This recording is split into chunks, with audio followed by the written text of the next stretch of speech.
ficar difícil, não é? Muito bem, meus irmãos. Então, estamos animados ou não? Amém. Graças a Deus, não é? É bom estar aqui e ouvir diferentes pregadores e diferentes temas e todos somos, de certo, enriquecidos, não é? Muito bem. Então, estamos a falar sobre anjos, não é verdade? E falámos já um pouquinho sobre a queda deles, a sua classificação, e quero voltar a lembrar que o mais importante na classificação não é exatamente ficarmos presos à questão da hierarquia, ainda que não descarto essa hipótese, mas o mais importante são as funções. Tal como connosco, humanos, o mais importante não é a hierarquia, mas é a função. Está certo? Quando Deus nos pedir contas, Ele não vai pedir qual é o lugar que nós ocupávamos, Ele vai pedir contas da nossa fidelidade àquilo que era a nossa tarefa. Não é importante o que se faz. Estava a dizer isto há pouco a um jovem, mas é importante como se faz. Na igreja não há cargos mais importantes ou menos importantes. Em termos humanos nós temos essa concepção, mas é porque nós estamos formatados por hierarquias. Mas não é assim no reino de Deus. Até Jesus disse que aquele que quiser ser grande, que sirva os outros. Então, se alguém aqui quiser ser grande, olha, sirva os outros. Estão a ver, é o contrário dos paradigmas do mundo, não é? Muito bem, vamos então falar um pouquinho sobre anjos, logo nesta grande divisão, anjos bons. Os irmãos têm a vossa apostila. Eu não consigo dizer esta palavra com o vosso sotaque, não consigo. Vamos lá ver. Eu tenho lá uns irmãos na escola, alunos brasileiros, é tão engraçado, como cada um deles, mesmo sendo brasileiros, claro, o sotaque, a pronúncia não é feita da mesma maneira. Então eu não chego a saber o que é brasileiro, estou totalmente baralhado. Porque eles, entre eles, acham piada, acham graça. Pronto, se eles, entre eles, não, às vezes é difícil se entenderem, agora quem sou eu do lado de fora, nem me meto nisso, é o que faltava. Mas ontem eu trouxe comigo um aluno nosso, o Júnior, ele é fantástico. Só digo fantástico para dizer a melhor palavra possível. Mas ele é do Rio e ele tem aquela... ele é fantástico. É o nosso Lisboeta, cá do sítio. É o Lisboeta, não é? É o nosso Lisboeta. Mas a pronúncia dele e aquela língua, a gíria que ele usa, é uma coisa muito engraçada. Mas ele é muito interessante. Ele ontem ia todo chocado. Oh, pastor. O pastor apresentou-me aos irmãos. Ele sentiu-se tão elevado ontem, tão lisonjeado. Oh, pastor, ele que não merecia ser. Ele disse, oh, então merece ser cumprimentado como toda a gente. Mas pronto, lá foi. Muito bem. A nossa divisão, anjos bons e maus. E eu não quero entrar, vou repetir o que disse no outro dia, eu não quero entrar nesta discussão, que é uma discussão difícil, e os irmãos podem ler livros sobre isso, sobre a questão de demónios, se é espíritos maus. Em Mateus lemos que eram espíritos imundos. E depois é dado poder sobre os demónios. Acabou. Não precisamos estar a entrar nessa discussão. Que eles são maus, são. Pronto. E os anjos de Deus são bons. É esta divisão que eu faço apenas. Agora, o nosso primeiro apontamento sobre anjos. Os irmãos podem ver, e faz favor, ajudem-me, que eu tenho hoje muito que dar. Tenho mesmo que acelerar um pouquinho. Nós temos aqui o nome de um anjo, o anjo Gabriel. A palavra Gabriel significa poderoso de Deus. É isso que significa no hebraico. Era um homem que era enviado, e eu tenho aqui 3 exemplos, enviado para mensagens importantes. Parece que quando havia assim uma mensagem daquelas assim muito de grande vulto, era Gabriel que era enviado. Temos um primeiro caso, não vamos ler, mas Daniel recebe da parte do anjo Gabriel uma mensagem que se transforma depois numa mensagem escatológica, apontando também para o futuro, etc. Mas é ele que fala, Daniel, sobre o plano de Deus para o futuro. Depois, e vamos abrir em São Lucas capítulo 1, é o anjo Gabriel que vai transmitir a Zacarias de que Deus iria dar-lhe um filho. Lucas capítulo 1. Vamos abrir a nossa Bíblia, por favor, os irmãos que desejarem. Lucas capítulo 1 e verso 11. Lucas 1:11. Zacarias era um dos homens que servia como sacerdote lá em Jerusalém, no templo, e ele estava na sua escala de serviço, estava a trabalhar neste momento, e diz aqui no verso 11 que então o anjo do Senhor lhe apareceu, posto em pé à direita do altar do incenso. E agora, a partir do verso 12, nós temos uma mensagem de que ele iria ser pai de um menino chamado João. Como sabemos, mais tarde foi chamado João o Batista, por causa do seu ministério de batismo. Verso 18. Disse então Zacarias ao anjo: como saberei isso? Pois eu já sou velho e minha mulher avançada a idade. Então ele achou que não havia possibilidade da mensagem se cumprir, e o anjo diz-lhe assim: eu sou Gabriel, que assisto diante de Deus. É como se ele dissesse: olha, que o que eu estou a dizer-te vai acontecer, é uma mensagem importantíssima, vem diretamente de Deus para ti, e fui enviado a falar-te e dar-te estas alegres novas. E depois diz que ele ficaria mudo, e agora reparem, aqui no versículo 24, e depois daqueles dias, portanto, um sacerdote mudo, ele ficou mudo durante estes meses todos. Aliás, estes não só até ao 5º, verso 24, ficou os 9 meses da gravidez da esposa, ele ficou mudo. E diz no verso 24, e depois daqueles dias Isabel, sua mulher, concebeu, e por 5 meses se ocultou, portanto a esposa dele não era uma grávida pública, não sei se ela tinha vergonha, veja lá agora uma velhota, pronto. Mas não sei se era por vergonha ou não sei, mas sei que ela ficou oculta e ninguém sabia. Depois verso 26, agora reparem, depois dela ficar de bebê, Isabel, ao fim de 6 meses, o mesmo anjo, o anjo Gabriel, e agora como uma grande mensagem, a mensagem mais importante que o Gabriel já transmitiu de certeza, que era o nascimento do próprio Messias. Eu acho que ele teve uma grande missão, não teve, irmãos? A mais nobre de todas, vir comunicar a uma senhora que ela seria mãe do bebê mais importante. E diz no verso 26 que no sexto mês, partindo do momento, estamos a falar em relação a Isabel, no 6º mês de gravidez de Isabel, foi o anjo Gabriel enviado por Deus. Reparem comigo o verso 19, vamos voltar atrás. Ele diz: eu sou Gabriel, que assisto diante de Deus e fui enviado. Depois, no 26, diz enviado por Deus. Sempre, e é isto que importa, irmãos, a função. O que é importante é que os anjos são enviados por Deus. A uma virgem, etc. Depois tem uma mensagem de que ele seria o Filho do Altíssimo, o Filho de Deus, e diz no 36, vejam como o anjo junta as duas mensagens.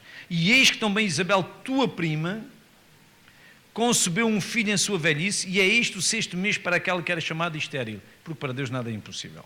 Pronto, e depois Maria dispõe-se a aceitar esta palavra, foi diferente de Zacarias. Zacarias não aceitou, ficou mudo, e diz que o anjo se ausentou dela. Há tanta coisa bonita para lermos aqui. Depois temos o primeiro culto pentecostal, como eu costumo dizer. Maria visita Isabel, e quando Maria visita Isabel, diz que Isabel foi cheia do Espírito Santo e o menino saltou dentro dela. Portanto, João Batista foi ele que inaugurou os grupos de louvor na igreja. Claro que estou a inventar, como é óbvio. Ninguém acredita nisto, está bem? Mas há um curto-circuito espiritual aqui.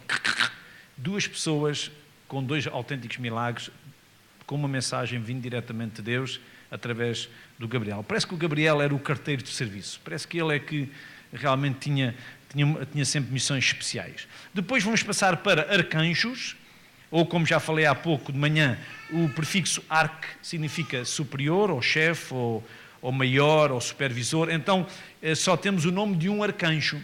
Então fica a dúvida: será que arcanjo, que é um chefe superior, será que há um anjo que está acima dos outros todos? Ou será que na hierarquia divina Deus tem, na sua estrutura de comando, ele tem vários arcanjos que comandam determinados aspectos? Não sabemos. O que sabemos, e isto é que eu gosto, é que ele é um chefe principal e ele é o chefe, é o príncipe de Israel. É ele que está sobre a nação de Israel. Claro, eu não tenho dificuldades, eu vou repetir, não tenho dificuldades em acreditar que, como Satanás, Deus também, como Satanás pode ter uma hierarquia, com certeza, Deus também terá a sua hierarquia. Até que os grandes defensores da guerra espiritual, até eles agarram isto como um princípio para poder criar estratégias até de oração e não sei o que mais, mas se os irmãos não se importarem, não se metam nisso. Não se metam nisso. 2 coisas. Primeiro, a guerra espiritual é feita com o caráter. Está lá em Gálatas. E segundo, quando Daniel estava a orar, ele nem sequer sabia nada disto de anjos e não sei o quê. Ele só sabia, eu vou orar e Deus vai responder. E ao fim de 21 dias, eu penso que nós vamos ler daqui a pouco isto, ao fim de 21 dias, aquele anjo vem e comunica-lhe a mensagem.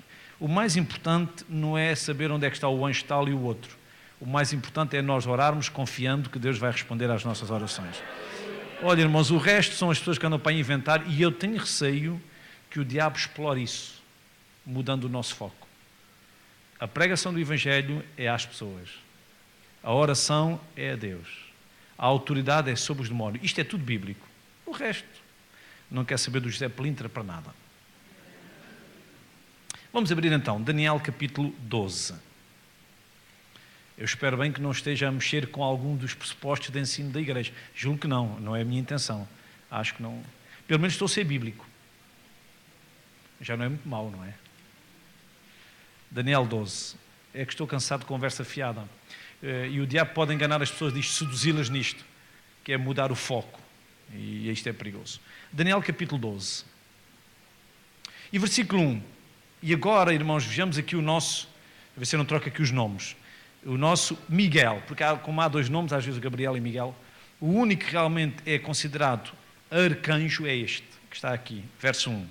E naquele tempo se levantará Miguel, agora veja, Miguel arcanjo, o chefe, o grande príncipe, que se levanta pelos filhos do teu povo, é aquele que defende Israel, é aquele que defende o povo do Senhor. Portanto, aqui temos logo uma dica de que Miguel terá um lugar, um posto ou um cuidado, uma função, talvez é melhor assim, muito especial. Ele é o príncipe da nação de Israel.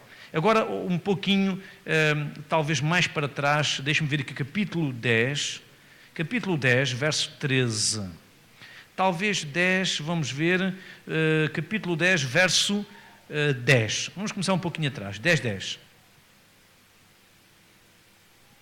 E eis que uma mão me tocou e fez que me movesse sobre os meus joelhos e sobre as palmas das minhas mãos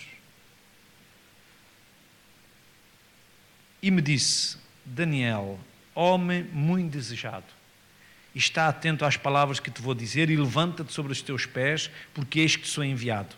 Mais uma vez a mesma expressão que foi dada, já vimos atrás, sobre Gabriel, foram enviados pelo Senhor. E falando ele comigo esta palavra, eu estava tremendo, então me disse, não temas, Daniel. E agora isto é fantástico, porque desde o primeiro dia, desde que Daniel começou a orar, desde o primeiro dia em que aplicaste o teu coração a compreender e a humilhar-te perante o teu Deus, irmãos, e é isto que Deus quer de nós, que nós nos humilhemos, que o busquemos, que esperemos nele, confiemos nele. São ouvidas as tuas palavras e eu vim por causa das tuas palavras, mas, e esta é a guerra espiritual, é verdade que há, é verdade, está aqui, mas o príncipe do reino da Pérsia, e agora se o diabo tem ou não uma hierarquia, uma estrutura, aqui pelo menos nós sabemos que há um príncipe, há alguém que resiste, repara, mas o príncipe do reino da Pérsia se pôs de fronte de mim 21 dias. No verso anterior ele diz, desde que tu oraste, desde o primeiro dia, eu quis trazer a resposta, mas ficou lá um anjo a lutar contra mim. Claro, um demónio. Mas aqui diz que era o príncipe da Pérsia. Era como se o diabo tivesse uma hierarquia, ou terá, e sobre a Pérsia ele tinha um chefe. E quando o anjo de Deus vem para responder a Daniel, para lhe trazer a resposta, aquele anjo de Satanás põe ali a fazer guerra. Mas não se preocupem que Deus tem a solução. Olha, agora repara, Daniel não sabia nada disto. Isto é contado a posteriori. Ele não sabia de nada disto. Ele nem sabia o nome do anjo, nem sabia se os anjos andavam lá à luta. Ele não sabia. Ele esteve a orar, orou no primeiro dia, orou no segundo, orou no terceiro. Olha, orou 3 semanas seguidas, 21 dias. E diz no verso 13 que se pôs de fronte de mim 21 dias e eis que Miguel, aqui está outra vez o arcanjo Miguel, um dos primeiros príncipes. O que é que dizia no capítulo 12? O grande príncipe. Aqui diz, um dos primeiros príncipes veio para ajudar-me. Ou seja, dá a ideia, ou o Miguel era mais forte, ou o Miguel, como era o chefe de Israel, chegou lá e disse lá ao demónio, tens que sair daí que quem manda aqui não és tu, sou eu. Ou seja, ou há uma hierarquia, ou há graus de poder, ou há funções de excelência. Miguel é um dos primeiros príncipes, é um dos maiores, é chamado o chefe. Ele chegou lá e ele tirou a ação daquele demónio e o anjo de Deus pôde vir. Por isso é que ele diz no 14, agora vim para fazer-te entender, etc. Agora já pude vir porque Miguel, o chefão, o meu chefe veio cá ajudar-me. E ele pôde vir. Então é para dizer o quê, irmãos? Nós temos consciência que quando nós oramos, pode-se desencadear uma guerra espiritual. Sem dúvida. Mas o nosso assunto não é dizer, tu, ou anjo não sei o quê, ou não sei o quê, ou o demónio tal, vai para o espírito não sei o quê. Essa não é a questão. A questão é, eu oro a Deus e eu hei de receber a resposta. Não sei se vai ser um dia, se vai ser 2, se vai ser 3, se vai ser 3 semanas, não sei. O nosso assunto sempre é, e exclusivamente é, com Deus. Não nos deixemos enrolar com conversas que servem para roubar a nossa confiança, a nossa ligação e a nossa intimidade com Deus. O nosso assunto não é anjos, o nosso assunto é Deus. Eu ando a pisar aqui na corda bamba, isto são assuntos difíceis, não é? Vejamos verso 21. Aquele anjo diz que veio para ele, verso 14, 21, ele disse, mas eu te declararei o que está escrito na Escritura da verdade, e ninguém há que se esforce comigo contra aqueles anjos Satanás que estão a tentar impedir que eu venha, a não ser Miguel, o vosso príncipe. Portanto, Miguel é o príncipe, é o guardião, é o chefe de segurança, digamos assim, da nação de Israel. Não sei se Portugal terá um, não sei, honestamente não sei, não estou a brincar, não sei. Não sei se Deus tem essa hierarquia, se é por países, se é por continentes, se depois é por províncias, não faço ideia, não sei, honestamente não sei. Mas uma coisa eu sei, quando nós oramos, Deus responde às nossas orações e que Deus tem maneiras de fazer e os anjos são um dos seus recursos em nosso favor. Estou a ser muito simplista, não estou? Mas é assim que eu vejo na Bíblia. Depois temos, e vamos abrir em Isaías capítulo 6, por favor, temos outra classe designada de serafins. Até há pessoas que têm nome próprio serafins. Temos aqui algum serafim? Não temos nenhum serafim. Há pessoas que se chamam mesmo serafins. Isto era uma vez um irmão a dizer a classe dos anjos. Ele disse, irmãos, há anjo, arcanjo. Isto é uma piada que só os portugueses é que podem entender, se calhar. Os portugueses do Sul. Ele dizia anjos, arcanjos, serafins, querubins e marafins. Porque no Algarve chama-se marafado. Não sei se alguém conhece a expressão marafado. Alguém já ouviu? Isto é um marafado, é tipo está zangado ou irritado. Isto é um marafado, é um maroto. E então ele coitado, lá na classificação dele, se calhar também pensou, não sei se havia anjos marafados, não sei. Então ele começou anjos, arcanjos, serafins, querubins e marafins. E ele disse, olha, cala-te que é para ver se é o fim, que isto não nunca mais... Pronto, mas não se pode avançar mais do que está escrito, não é? Só temos mesmo aqui os serafins. Aliás, não é... este nome serafim só está aqui mesmo no contexto. Irmãos, e duas coisas só sobre serafins. Como disse de manhã, o termo significa ardente ou arder, vem do verbo arder. Só duas coisas. Deus faz uma chamada a Isaías para pregar. Isaías sente-se impuro, não está à altura, não se sente qualificado, capaz para levar a palavra de Deus como um profeta à nação de Israel. E agora reparem, quando ele reconhece isto, Deus envia um serafim que vem como a brasa do altar. Isto fala de que Deus santifica e diz que toca nele em serafim. O serafim toca nele no profeta Isaías. Então, uma coisa podemos garantir é que os serafins têm a ver, e pode acontecer, que devido à santidade de Deus, possam purificar o homem. Há aqui esta ideia de que eles estão na presença de Deus e eles podem purificar o homem para que o homem possa cumprir a missão de Deus. Portanto, não há muito sobre serafins aqui na palavra de Deus. Mas diz no verso 6, mas um dos serafins voou para mim, trazendo na mão uma brasa viva que tirara do altar com uma tenaz, e com ela tocou a minha boca e disse, eis que isto tocou os teus lábios, e a tua iniquidade foi tirada, e purificado o teu pecado. Pronto, agora já podes cumprir esta missão. Portanto, Deus socorre-se dos seus anjos também, para agir e para nosso prol, neste caso para santificar o homem. Vamos falar dos querubins. Os irmãos olhem para a vossa sebenta, por favor. Querubins.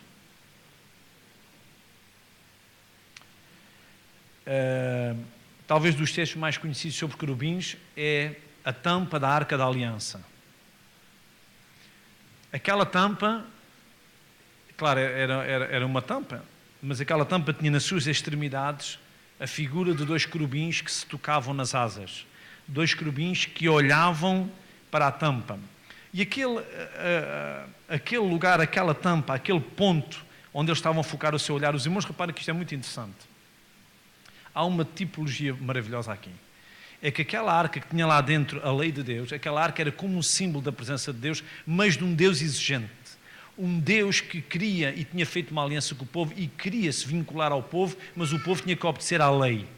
E aqueles querubins, que são querubins, se os irmãos quiserem abrir, ou então se o irmão colocar este, talvez, para não perdermos muito tempo, Hebreus capítulo 9, verso 5, Hebreus 9, 5, aqueles querubins que estavam olhando para aquela tampa, aqueles querubins que sabiam muito bem que o homem não tem capacidade para fazer tudo como Deus quer, é como se eles estivessem a olhar para a lei e eles soubessem que o homem não conseguia obedecer à lei.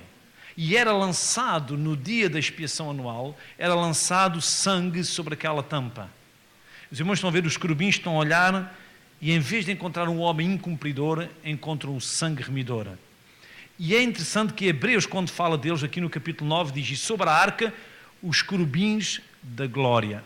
Repare, era como se a arca fosse o ponto de encontro entre um Deus santo e um homem pecador. E a Bíblia diz que quando Deus descia, entrava no lugar santíssimo e vinha sobre a arca, era chamado o Shekinah, ou nuvem da glória. Era a glória de Deus que descia e os querubins são os querubins da glória. Era como se os querubins estivessem a abraçar a glória de Deus, mas como é que a glória de Deus pode comungar com o homem pecador?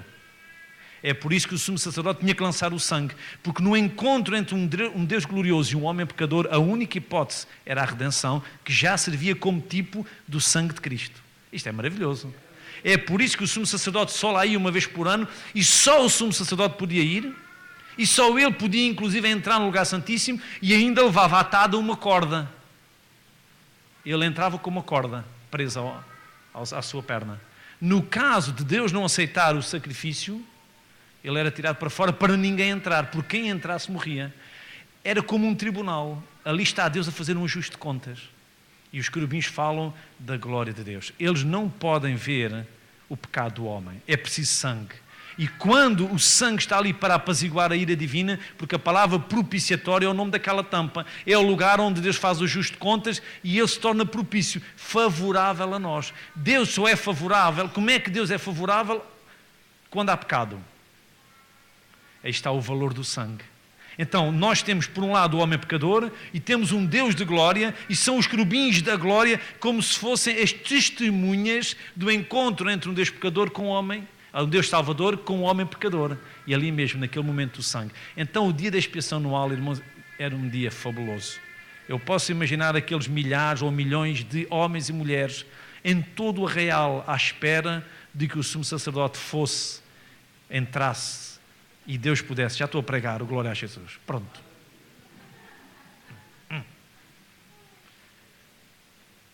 Agora imagine quando o sumo sacerdote saía cá fora, Deus tinha aceite. Nem precisava dizer perna para a esquerda e perna para a direita. Eles ligavam os microfones, projetavam letra e todo o povo de Israel cantava naquele dia. Era uma coisa fabulosa. Aqueles milhões a louvar a Deus, a agradecer a Deus porque se podiam manter vivos. Oh, irmãos, o nosso Deus é um Deus de glória. É um Deus exigente.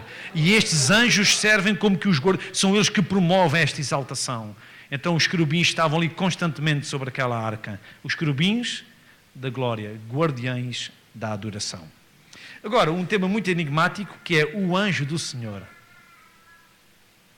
Vê se eu consigo dizer alguma coisa sem dizer uma heresia. Porque é um tema difícil. No Velho Testamento e no Novo, nós temos muitas manifestações de anjos. Mas a expressão o anjo do Senhor não está no Novo, só está no Velho Testamento. Ou seja, o que é que Deus fazia no Velho Testamento antes da vinda de Jesus? Ele muitas vezes manifestava-se, ou melhor, apresentava-se, enviava as suas mensagens, prestava o seu socorro, através dos anjos. Vinham os anjos, havia os anjos apareciam, os anjos agiam, transmitiam mensagens. Então muitas vezes diz o anjo do Senhor e o anjo que veio da parte de Deus, e o anjo de Deus, e o anjo do Senhor. Agora, é verdade que há lugares, e eu vou dar alguns exemplos, há outros que há alguma dúvida, mas eu vou tentar mostrar aqueles que para mim são taxativos. Há lugares onde aparece a expressão o anjo do Senhor, mas as características daquele anjo e as atitudes que são tidas para com ele são coisas que só se podem fazer a Deus. Então admite-se a hipótese de que aquele anjo de Deus seja o próprio Deus. Mas como é que é o próprio Deus se a maneira de Deus se apresentar era enviar anjos? Então aparece o anjo, não diz Senhor, nem diz o anjo, é o anjo do Senhor. Então, isto é uma opinião muito bem aceita, não é? Por isso podemos falar à vontade sobre isto, penso que não há grandes problemas sobre isto. Então, a defesa é de que, se não é anjo só, mas também não é Deus, então será o quê? O anjo do Senhor. Então, chama-se isto nas teologias a cristofania, para quem lê os livros. Cristofania, Christos mais fania, aparição de Cristo. Então, há quem acredite, e para mim acho que é fantástico, de que se a única maneira de Deus estar na Terra foi através do seu Filho Jesus em forma humana, e ele ainda não tinha nascido, e no Velho Testamento ele mandava os anjos, então há quem acredite que Deus seguia aquela linha de contacto com o ser humano, que era a linha dos anjos. Por exemplo, quando no capítulo 32 de Gênesis aquele anjo está a lutar com Jacó, era interessante ver, será que é um anjo comum? Porque à partida, quando nós estamos a ler um anjo, é um anjo. Então, mas se ele adorar o anjo,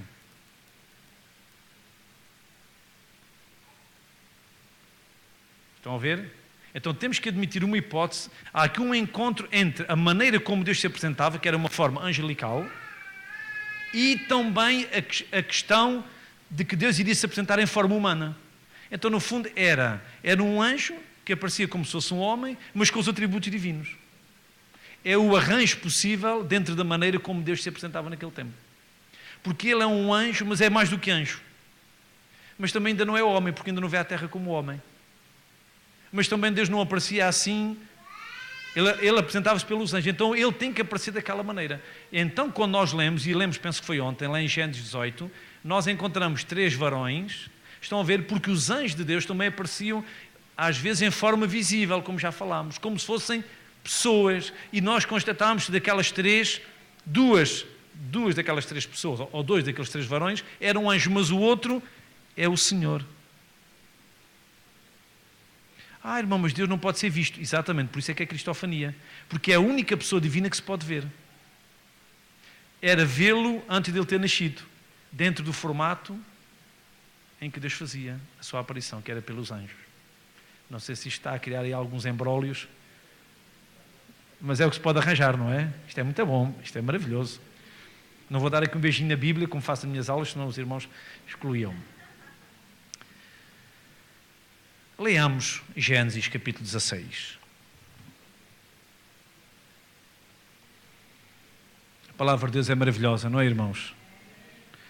Convém pregarmos, falarmos, mas temos que voltar sempre à base. O que é que a palavra diz, não é? Porque às vezes estamos a dizer coisas, mas temos que voltar sempre aqui ao diapasão, não é? É aqui que é feito o crivo, usando. 16:11. Nós vamos ler 2 episódios sobre esta senhora Agar. Estas mulheres não cabem da gente.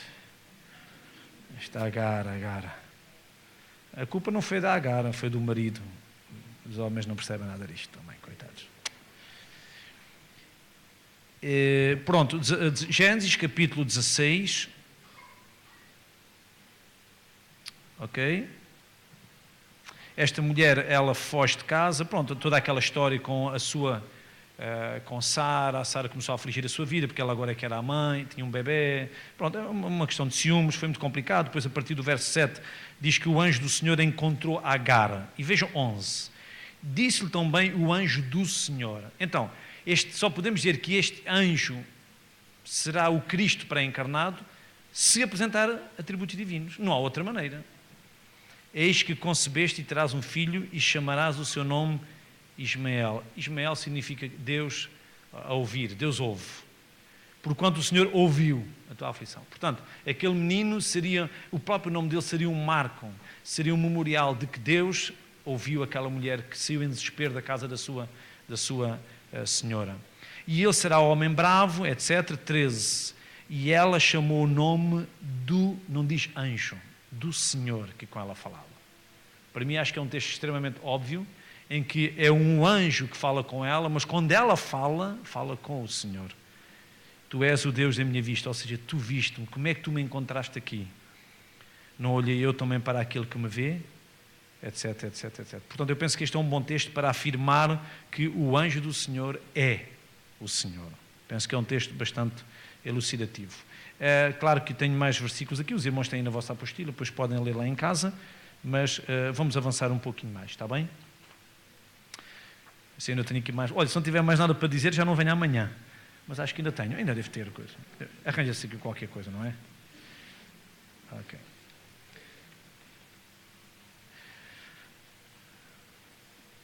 Ok. Também podemos abrir no livro de Josué, capítulo 5, por favor. Josué, capítulo 5. Vamos também ler aqui, meus irmãos, faz favor. Há alguns textos que muitos livros defendem que são textos suficientes para provar que o anjo do Senhor é o próprio Senhor. Mas eu tentei fazer assim uma seleçãozinha daqueles que me pareciam mais óbvios para não andarmos com algumas questões polémicas. Livro de Josué. Josué, capítulo 5, verso 13. Eu pedi a alguém que tivesse voz bonita para ler, mas depois já sei que ninguém vai ler e eu não quero estar aqui a levantar questões. 5,13. E sucedeu que, estando Josué ao pé de Jericó, portanto, o que é que vai acontecer? Josué é o comandante do exército de Deus, eles irão, capítulo seguinte, conquistar aquela cidade. Levantou os seus olhos e olhou, e eis que se pôs em pé diante dele um homem. Então, repara, muitas vezes os anjos apareciam como, diz lá em Gênesis 18, varões. Aqui diz como um homem, ou seja, ele olhou e quando viu aquele anjo, ele viu um homem. Agora imagine o chefe do exército, que o homem, quando aparece um homem, ele está-se a aprontar para a guerra, e quando aparece um homem, eu posso imaginar ele a sacar da espada. Como é que é? Quem és tu? És do meu povo ou não? Eu posso imaginar, estou a idealizar. Que tinha na mão uma espada nua, já tinha tirado a espada, um homem com uma espada direita dele, e o Josué estava ali, eu posso imaginar o Josué. E disse-lhe assim, e chegou-se Josué a ele e disse-lhe, és tu dos nossos ou dos nossos inimigos? Como é que é? És do lado de cá ou do lado de lá? Ele estava mesmo pronto a travar uma grande guerra, não estava? E disse ele, não. Ou seja, nem uma coisa nem outra. Nem uma coisa nem outra. Mas venho agora como, não sei como é que tem nas vossas versões, como capitão ou príncipe do exército do Senhor. Eu não sou de lá nem de cá, eu venho do Senhor. Então Josué se prostrou sobre o seu rosto na terra, e agora repara, e o adorou. E só se adora a Deus. Para mim não há nenhuma dúvida que este homem / anjo / Deus é o próprio Cristo pré-encarnado. Quem és tu? És de lá ou de cá? Não, eu sou o príncipe do exército de Deus. Porque o chefe do exército, o comandante do exército era Josué. Mas aquele anjo aparece a dizer, o comandante sou eu. O comandante és tu? És, mas o comandante sou, mas é eu. Eu sou o príncipe do exército de Deus, do Senhor. Então Josué se prostrou sobre o seu rosto na terra e o adorou e disse-lhe, que me diz, meu Senhor, ao seu servo? Eu sou o comandante, mas tu dizes que vens do Senhor e és o comandante, aqui estou eu, vou-te já adorar e o que tu disseres eu faço. Eu acho que Josué era um grande comandante, não era, irmãos? Estava sempre submisso ao maior comandante que existe. Então disse o príncipe do exército do Senhor a Josué, descalça os sapatos dos teus pés, porque o lugar em que estás é santo. E Josué fez assim. Pronto, para mim este é um texto muito interessante, onde é óbvio de que realmente aquele anjo do Senhor será o próprio Senhor. Agora, como segundo aspecto, se este anjo é Deus, é o Senhor, também temos textos em que ele se distingue do próprio Deus. E agora já é um bocadinho mais avançado, um bocadinho mais difícil. Mas abramos no segundo livro de Samuel. Segundo livro de Samuel, capítulo 24. 2 Samuel, capítulo 24. Vamos abrir a palavra de Deus, irmãos. Ajudem-me lá para, antes que aquela cadeira seja ocupada. 2 Samuel, capítulo 24. Antes que o comandante deste exército se sente ali, eu tenho que lhe obedecer, pois claro.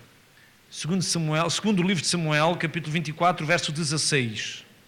Estendendo, pois, o anjo a sua mão sobre Jerusalém para a destruir, o Senhor se arrependeu daquele mal e disse ao anjo, portanto, o Senhor fala com o anjo, que fazia a destruição entre o povo, basta, agora retira a tua mão. E o anjo do Senhor estava junto à eira de Araúna, etc, etc. E vendo Davi ao anjo que feriu o povo, falou ao Senhor. Agora ele viu o anjo do Senhor, falou com o Senhor, e é o Senhor que fala com o anjo. Pelo menos encontramos aqui de que o anjo do Senhor fala com o próprio Senhor. Para mim, acho que são pequenas ajudas para nos fazer acreditar que será uma pessoa divina especial, neste caso, a pessoa de Cristo. E para finalizarmos, Zacarias capítulo 1. Zacarias 1. Então o que é que nós vimos agora? É que Deus fala com o anjo. Mas em Zacarias vai ser o contrário. É o anjo que fala com Deus. Então temos as duas coisas. Temos o anjo do Senhor a falar com o Senhor, agora em Zacarias, e lá atrás era o Senhor a falar com o anjo do Senhor. Então também não podemos dizer que o anjo do Senhor é o Senhor e não há mais nenhum... Não, porque também nós temos que acreditar à luz da Bíblia que Deus é mais que uma pessoa. Ou não? Quantas pessoas? Mas sabe que o Pai é Espírito, o Espírito Santo, claro, como o nome indica, é Espírito, e Jesus era Espírito, mas depois tomou a dimensão humana. Portanto, Jesus é a única das três pessoas que entrou e apareceu na nossa realidade humana como nós. Até que Jesus agora também é um homem, mas é perfeito. O nosso Estevão estava a olhar, a levar pedradas por todo o lado e ele, olha, estou a ver o Filho do Homem em pé à direita de Deus. Olha, está lá o Jesus. E o nosso Paulo, o nosso... eu posso imaginar o ódio dele, mas tramou-se. Porque uns capítulos à frente, logo 2 capítulos, ele disse, eu sou Jesus. Põe aqui. Porque para ele Jesus tinha morrido e acabou. E o Estevão dizia que estava a ver Jesus. Ele deve estar a passar-se. Mas no caminho Jesus diz, olha, sou eu. O que é que queres que eu faça? Ah, pois...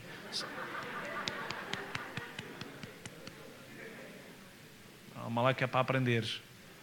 Quem manda aqui não és tu, Paulo, sou eu. Tumba, afinal aquele Jesus que Estevão estava a ver está mesmo vivo. Glória a Deus. Está vivo, irmãos. E naquele dia quando... Mas isso agora já é pregação. Oh, Carlos Fontes, já chega. Oh, graças a Deus. Isto é uma maravilha. Zacarias capítulo 1. Vamos ler este texto para terminarmos. Não é para terminarmos com os anjos bons. É para terminarmos o assunto sobre os anjos bons. Zacarias 1,12. Então o anjo do Senhor respondeu e disse, ó Senhor dos Exércitos. Estão a ver? Aqui já não é o Senhor a falar com o anjo, é o anjo a falar com o Senhor. Ó Senhor dos Exércitos, até quando não terás compaixão de Jerusalém, etc. 13. Respondeu o Senhor ao anjo que falava comigo. Portanto, o anjo falava com Zacarias e o anjo falou com o Senhor. Há aqui um diálogo, etc. Só para mostrar que realmente também este distinto anjo, o anjo do Senhor, falava com o Senhor e o Senhor com ele. Agora, esta tarde, porque não é muito importante falar sobre os anjos maus, vamos só dar uma vista de olhos aqui nos anjos maus. Eu coloquei como primeiro ponto o A, demónios, e já falámos de manhã sobre aqueles anjos que caíram, e vamos abrir a nossa Bíblia em São Mateus, capítulo 12. E vamos terminar esta tarde só com este texto, e ficamos por aqui. Mateus capítulo 12. Vamos todos abrir, está bem, irmãos? Os irmãos que querem e os que não querem. Vamos todos abrir. Mateus 12. Há tantas coisas que eu faço e que eu não queria. E os irmãos também, não é? Não. E esta tarde vai acontecer aqui uma delas. Mateus 12. 22. Trouxeram-lhe então um endemoniado cego e mudo. Endemoniado é porque é um homem que tem um demónio que o privava de ver e falar. E de tal modo o curou. É interessante porque diz endemoniado e curou. Porque há a cura física, há a cura mental e também espiritual, que é a expulsão do demónio. E falava e via. o demónio que o impedia de ver e falar foi expulso, então o homem já podia ver e falar. Como aquela senhora que era corcunda, lembra-se, uma senhora curvada? Eu estou um bocado corcunda, mas isso é o problema das costas. É o bico papagaio. Alguns dizem que tem bico papagaio, mas algumas irmãs aquilo é mais bico de catatua. Mas pronto, já tenho visto algo, aquilo é mais catatua. Mas o que é certo é que quando a pessoa tinha um problema, claro que se fosse físico, o físico é uma coisa, o espiritual é outra. Quando Jesus expulsou o demónio da mulher, ela estava curvada por causa do demónio. Então ela ficou direita. Vejam aqui o que Jesus está a querer enfatizar para nós. E toda a multidão o admirava e dizia, não é este o filho de Davi? Mas os fariseus, ouvindo isto, diziam, este não expulsa os demónios, senão por Belzebu, príncipe dos demónios. Este termo, isto é um estudo que exigia que fôssemos ao Velho Testamento. Mas Belzebu vem da palavra Baal, que era o grande Deus que nós encontramos lá atrás no Velho Testamento. E eles consideravam que Belzebu era o chefe dos demónios. Ele está a fazer isto, mas é usado pelo chefe dos demónios. Ele expulsa os demónios pelo chefe dos demónios. Até é ridículo, não é? E Jesus disse, isso é tão ridículo. Como é que um reino pode lutar contra si? Ele não vai aguentar. Ninguém é tão tolo que vai chegar ao ponto de lutar contra si. Não é verdade? Nem o diabo. Ninguém vai lutar contra si, naturalmente. Jesus, porém, conhecendo os seus pensamentos, disse-lhes, todo o reino dividido contra si mesmo é devastado, e toda a cidade ou casa dividida contra si mesmo não subsistirá. Os irmãos tomem nota que no verso 24 eles disseram, Belzebu, príncipe dos demónios, 26. E se Satanás expulsa Satanás. Então, o que é que Jesus faz? Jesus pega na expressão que eles dizem, Belzebu, príncipe dos demónios, e ele diz, se Satanás expulsa Satanás. Então Jesus está a assumir que o Belzebu é Satanás. E era ridículo. Como é que ele, Jesus, era usado por Satanás? Como é que Jesus está a expulsar um demónio que é servo de Satanás, se ele quer lutar contra Satanás? Como é que ele, se estivesse debaixo do controle de Satanás, como é que ele libertava uma pessoa do poder de Satanás? Não podia ser.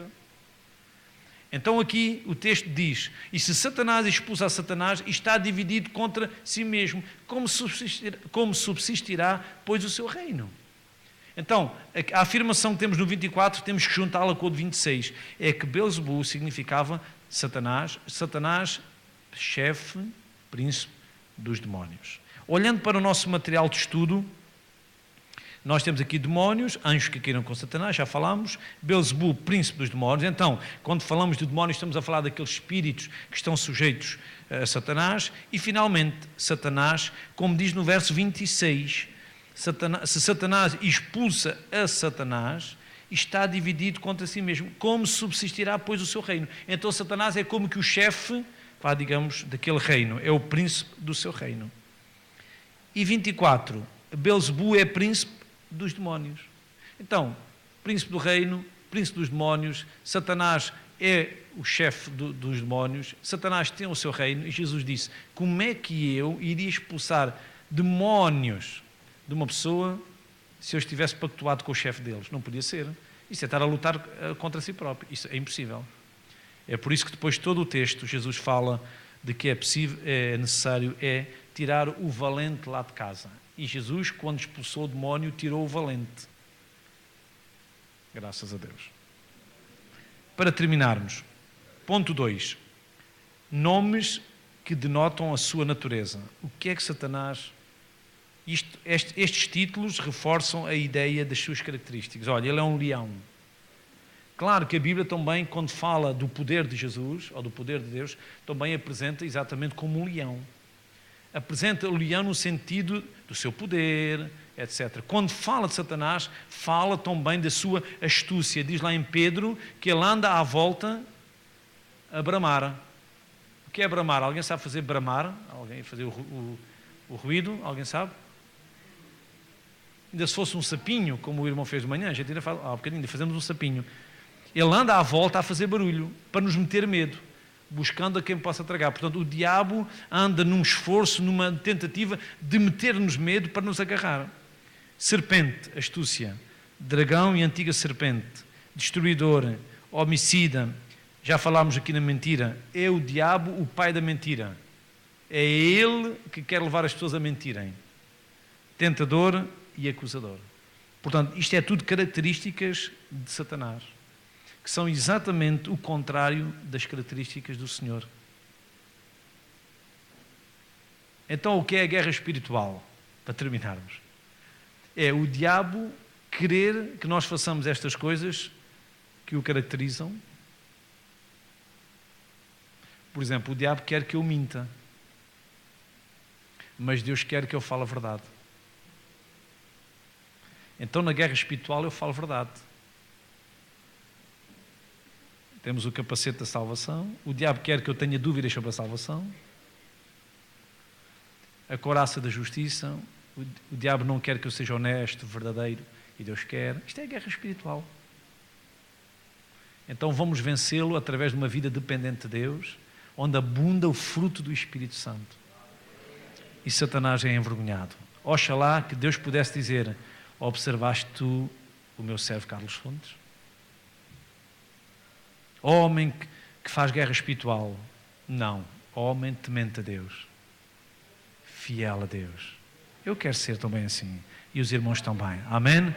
É verdade que existe, que Satanás tem esta equipa de demónios que querem atrofiar a nossa vida, querem realmente perturbar a nossa fidelidade, mas nós vamos ser fiéis ao Senhor com a ajuda dele. Está bem, irmãos? Graças a Deus. Por hoje já chega, não chega, irmãos? Depois para a próxima a gente vai continuar. Mas, irmãos, quando chegar à minha idade vão ver, isto não é fácil. É. Vamos dar graças a Deus, se me permitem. Está bem, irmãos? Vamos ficar de pé, faz favor. Aleluia. Vamos louvar o Senhor, está bem, irmãos? Com oração, dizer... Não é tão bom saber que o diabo tem lá as coisas dele, mas nós estamos do lado do mais forte. O Senhor está connosco, não é assim, irmãos? Então resta-nos ficar dependentes dele e esta tarde vamos fazer como fez Daniel. Quer lá saber daquilo? O meu assunto é o Senhor. Está bem? Vamos orar ao Senhor. Senhor nosso Pai, damos graças pela tua bendita palavra. Obrigado pelo teu amor que está derramado nos nossos corações pelo teu Espírito Santo. Obrigado pela tua palavra que nos ensina a tua verdade. Senhor, nós não queremos depender de nós, queremos depender de ti.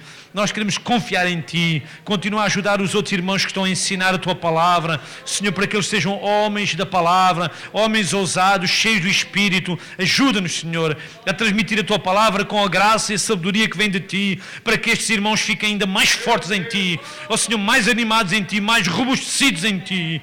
Senhor, alimenta-nos e cuida de nós. Em nome do nosso Senhor Jesus Cristo. Aleluia. Faz favor, pastor.